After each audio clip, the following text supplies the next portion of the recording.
మాతాకి భారత్ మాతాకి అందరికీ జై శ్రీరామ్ తెలియజేసుకుంటూ పశ్చిమ బెంగాల్లో జరుగుతున్నటువంటి మారణ కాండకు నిరసనగా ఈరోజు హిందూ సంఘాల ఆధ్వర్యంలో ఇక్కడ భారీ ర్యాలీ నిర్వహిస్తూ ఆ యొక్క మారణ కాండను నిరసిస్తూ నిరసన తెలియజేయడానికి ముందుకొచ్చినటువంటి హిందూ సంఘాలకు అదేవిధంగా వివిధ రాజకీయ పార్టీల నాయకులకు ఇళ్ళ రాజు గారు భారతీయ జనతా పార్టీ, మాణిక్ యాదవ్ గారు టిఆర్ఎస్ పార్టీ, అదేవిధంగా లక్ష్మణ్ గారు, రాకేష్ గారు, అదేవిధంగా అనేక హిందూ బంధువులందరికీ ఈ యొక్క సందర్భంగా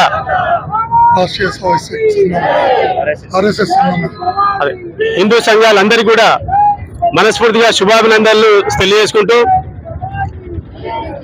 ముందుగా వెనువెంటనే పశ్చిమ బెంగాల్లో రాష్ట్రపతి పాలన విధించవలసిన అవసరం ఉంది. అక్కడ రాష్ట్రపతి పాలన విధించడానికి కావలసినటువంటి విషయాలు స్పష్టంగా ఉన్నాయి, ఇంకా అంతకంటే ఎక్కువగానే ఉన్నాయి. ఏమాత్రం లేట్ చేసినా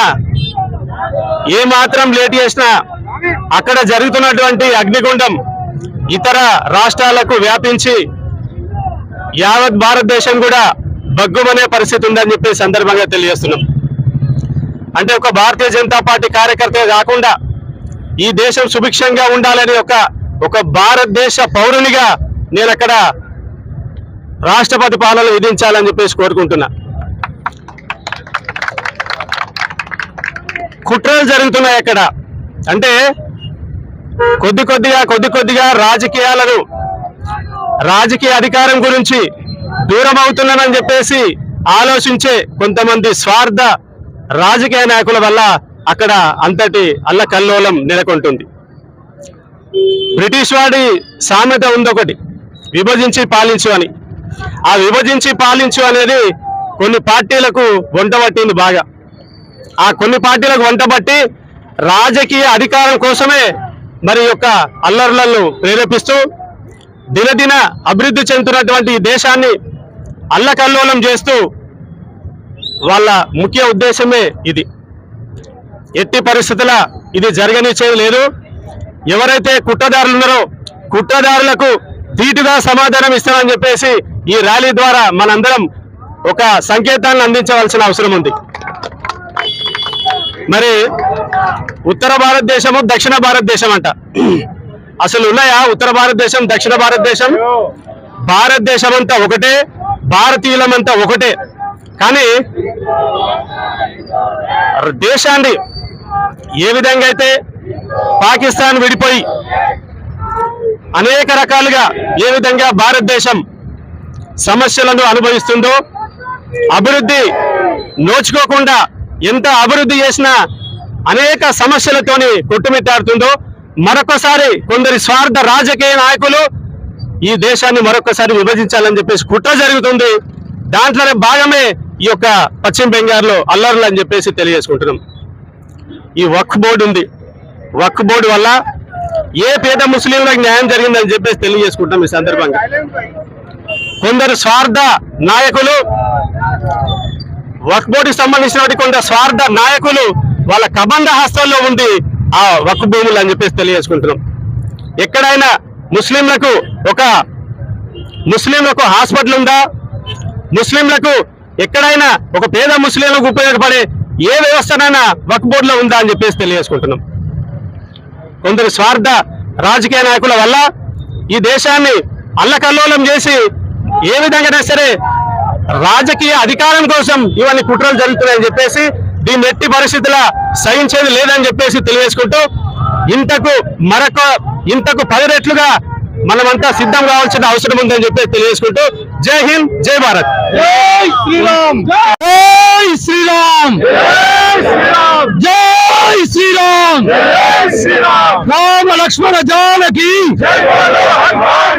రామ లక్ష్మణ జానకి. ఇక్కడికి విచ్చేసినటువంటి వివిధ పార్టీలకు సంబంధించిన నాయకులకు మరియు హిందూ బంధువులందరికీ నమస్కారం. ఈరోజు మన ఈ ఈ అందరం సంఘటితం కావడానికి కారణం ఏంటంటే పశ్చిమ బెంగాల్లో జరుగుతున్నటువంటి దుష్ట సంఘటనల గురించి మనం అందరం ఐక్యమత్యంతో పోరాడదామని ముందుకు వచ్చినాం. కానీ ఇక్కడ మన దగ్గర ఉన్న వాళ్ళతో మనం పోరాడాల్సిన అవసరం కూడా వస్తుంది. ఎందుకంటే ఇంతకుముందు పెద్దలందరూ చెప్పారు ఏమనంటే మన దగ్గర ఇక్కడ ఏదైతున్నదో అన్యమతస్తుల దగ్గర మనం ఎటువంటి కొనుక్కోకుండా కేవలం హిందువుల దగ్గరనే ప్రతి రూపాయిని కూడా హిందువుల దగ్గర కొనగలిగి అది లేకపోతే వదిలేదాం. ఇప్పుడు ఒక అన్న చెప్పిన ఇంతకుముందు హిందువు దగ్గరనే ఉందాం, హిందువు దగ్గరికి పోదాం, హిందువు దగ్గరనే ఉందాం. మీకు ఎవరికన్నా హిందువులను ఇబ్బంది పెట్టినట్టు చూడాలనిపిస్తే జోగులాంబ టెంపుల్ పోండి. ఒక్కొక్క దేవతని ముక్కు నోరు అన్ని రకాల కట్ చేసిన విగ్రహాలు ఉంటాయి అక్కడ జోగులాంబ దేవస్థానంలో. అట్లా మన హిందూ దేవతలు కానీ హిందూ దేవుళ్ళకు కూడా ఎన్నో రకాల ఇబ్బందులు జరిగినాయి. అయినా ఇంకా మనం అందరం కూడా ఎట్లా అంటే మనం హిందూ దేశంలో ఉన్నామా లేకుంటే పాకిస్తాన్ ఉన్నామా బెంగాల్ ఉన్నామా అన్నట్టు ఆశ్చర్యంగా చూస్తుంటాం. ఎందుకంటే అది నా ఇంట్లోనే జరగలేదు.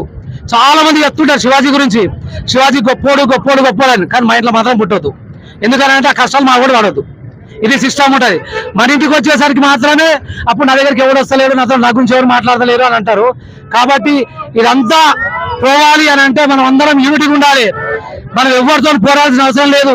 గతంలో ఒక 3-4 సంవత్సరాల క్రితం ఒక ఎంఐఎం అధ్యక్షుడు చెప్పిండు ఏమని అంటే 15 నిమిషాలని చెప్పి. నేను ఇప్పుడు ఈ రకంగా ఇక్కడ ఈ సంఘం ఇప్పుడు నేను చెప్తున్నాము, మన కేకరించి ముస్తే కొట్టుకపోయే దేశాల్లో కూడా మన గురించి మాట్లాడేది కరెక్ట్ కాదు. మనం భిక్ష పెట్టిన దేశాలు అవన్నీ. కాబట్టి దయచేసి ఇక్కడైనా వాళ్ళు బుద్ధి తెచ్చుకొని మనతో కలిసి ఉంటారా లేకపోతే సపరకాల దేశాలకు వాళ్ళు పోతారా అది ఆలోచించుకోవాల్సిన సమయం ఆసన్నం అవుతుంది. హిందువులను కావాలని ఊరికే రెచ్చగొట్టద్దు. హిందువులు రెచ్చిపోతే ఏం జరుగుతుంది అనేది ముందు ముందు చూపించాల్సిన అవసరం కూడా వస్తుంది.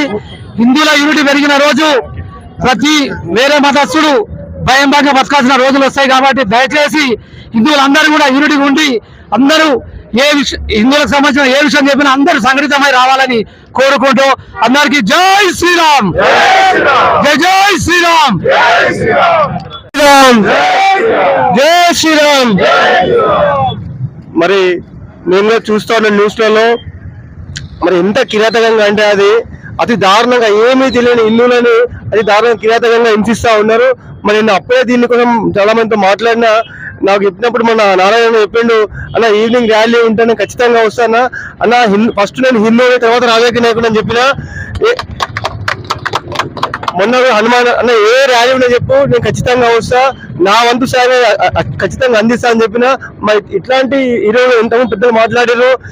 బంగారు జరిగినాయి. ఇప్పుడు నెక్స్ట్ మన ఇంటి పక్కన నెక్స్ట్ మన దగ్గర అవుతుంది. కాబట్టి మనం మేల్కోకపోతే ఇంకా జరుగుతూనే ఉంటాయి. ఖచ్చితంగా దీని మీద పోరాటం చేద్దాం. నాతో అయినా కార్యక్రమం ఖచ్చితంగా సాయం చేసి తెలియజేస్తూ జై శ్రీరామ్, భారత్ మాతా కీ. మరి ఇప్పుడు ఈశాన్య రాష్ట్రాల్లో జరుగుతున్నటువంటి ఏదైతే మరణ హోమం ఉందో దాని అందరం కూడా ఖండించాల్సిన అవసరం ఉన్నది. కేవలం ఈశాన్య రాష్ట్రాల్లోనే ఎందుకు జరుగుతుందంటే దాని పక్కన అనుకున్న బంగ్లాదేశ్. ఇంతకుముందు మనం చూసాం మణిపూర్ లో కూడా గత కొన్ని సంవత్సరాలు దాదాపు 2 సంవత్సరాలుగా జరుగుతున్నటువంటి మారణకాండను మనం చూసాం.